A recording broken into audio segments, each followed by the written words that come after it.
Hi Gail, David Dunn with the New Zealand Pro Wrestling Informer. I wanted to speak to you about your... Exotic, right? Yeah. I want to speak about your Hall of Fame induction. Obviously, for most pro wrestlers, going into the Hall of Fame is something that happens at the end of their career. Not the case in your situation. So how did you feel to be inducted into the Hall of Fame as an active competitor?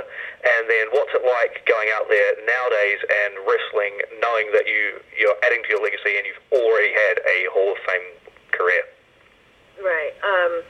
Well, I think in our company, most of them that were inducted were still active. I always joked around that once that happened, that was kind of my sign to retire. But I had already decided that before then anyways. So it was truly almost the icing on the cake, and I've always said that meant a lot to me because it's not only just fan recognition, but it's the recognition from your peers and from your company, and that means a lot to me because those are the people I work for, so they get to see a little bit more from me, not just the matches, but the work that goes into the matches behind the scenes. And so that was kind of, I would say, the last thing where, well, actually it's not the last thing because I do want to win the title at Bound for Glory, but that was kind of the last thing where I said, you know what, I can walk away tomorrow and feel very satisfied with how my career went, and I'm extremely proud.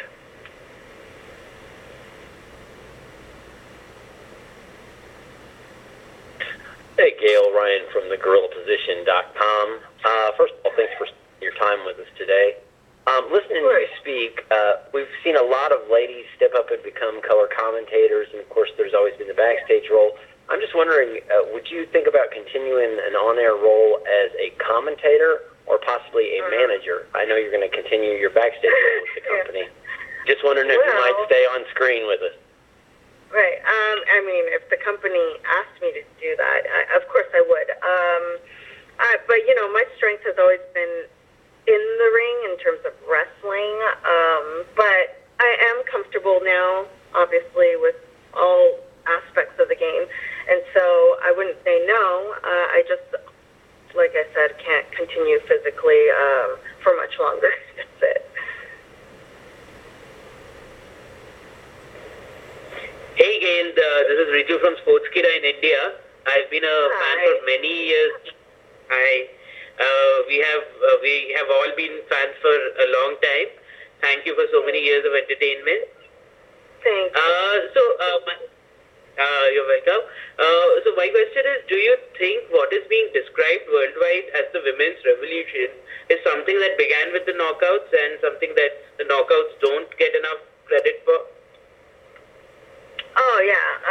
I've spoken about this before, and, you know, everyone has their opinion in terms of, you know, there's so many points where there was women's wrestling that was strong. You know, when I started with WWE, they had a strong women's division, but I kind of started, what I was referring to when I talked about the Impact's Knockouts revolution is because at the time that we did it, there was no women's wrestling on television that was at the forefront. It was literally women's wrestling was dead for a while, and it was very frustrating for me in terms of, because I always loved the sport of wrestling.